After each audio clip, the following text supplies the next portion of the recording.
And here you have the finished product. And here you have it, all cut up. Such a pretty fabric, right? I think it's gonna look very pretty. I also bought this one to do this beautiful color. And if you can see the true color of it. And I also got some whimsy, more whimsy with hearts. Everybody loves it. Now this is my first time doing the Mod Podge, so I'm really not quite sure how it's gonna come out. I'm expecting good things. Let's see, I'm gonna put some Mod Podge in the cap, only because the bottle is a little too small. I'm going to take, fortunately I do have these little brushes that I picked up along the way. I also have brushes in case this doesn't work, so I've kind of prepared for whatever. And what I've seen them do is I've seen them dab ever so lightly and just find a spot and start podging. I don't know if it's podging or what. I'm making up words here, but it's kind of fun to make up words sometimes. What I am going to say is to be very careful around the edges so that you don't get any on the rubber itself. You don't really want it to hit the rubber. I think that would cause a little problem. So I'm just going to be a little careful here, and I'm going to do some fine lining here. Now remember, this is layer 1 of 2 or 3 layers that will be applied. I'm trying to make sure I add plenty so that, but without making a mess, because I do want this to come out right. Here we go. Here's my first little attempt at Mod Podging. So I'm putting this on. Make sure it's as smooth as can be.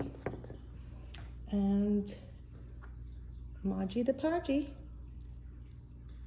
Podge the Podgy, Podge the Podgy, Podge the Podgy. Podge the Podgy, Podge the Podgy. And again, I'm going to be very careful along the seam here.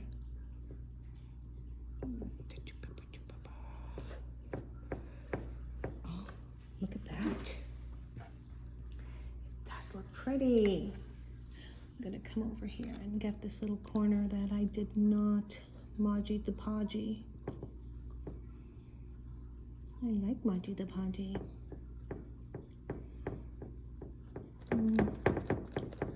If I sound like an elementary school teacher, it's because I am. Podge the Podgy, come on. Grow up. Grow up, Miss Koenig. That's what I would say to me if I was a kid in my class. Okay, so here we go. Now I'm just gonna smooth it out. Yeah, baby. Okay, that's looking cute. All right, so even though it looks messy, you see the paper, but as you can see, it is all the way to the edge there. And I can always go back and Podge the Podgy it a little better. If I feel that it's not all the way, if I feel that it's not all the way, I can just go Podge the Podgy, and then bring the paper back over, hopefully. Remember, this is my first. Voila. I have this shoe done. Let's see how it looks from an aerial point of view. From an aerial point, it looks like it's gonna do something, right? It looks like it's gonna be something pretty and special.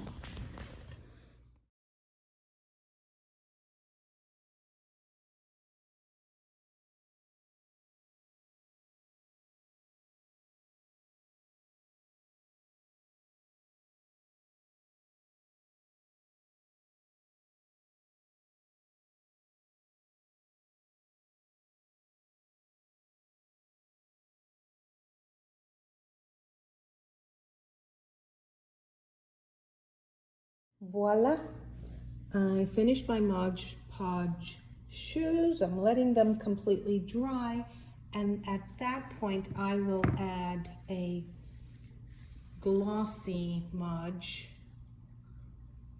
gloss luster over it to give it sheen and perhaps a waterproofing for this. I'm pleased with the way it came out. What did I learn? I learned that you should make a pattern of the area you want to, the main areas at least. It's going to make the process a lot better. It'll look a lot prettier. I don't know if you would be able to tell which one I did with the pattern or not, but I just feel like it was a lot easier to do. Just that extra little step of making a simple pattern just by taking a piece of paper and putting it over the product, drawing a line around on the paper, following the ridge was my guide, and then cutting out, leaving extra, and fine-tuning it.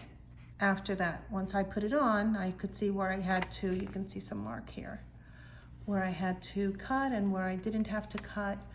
And once I laid it over, and I left a little bit for the tongue part up here, just so that that's easy enough to cut out.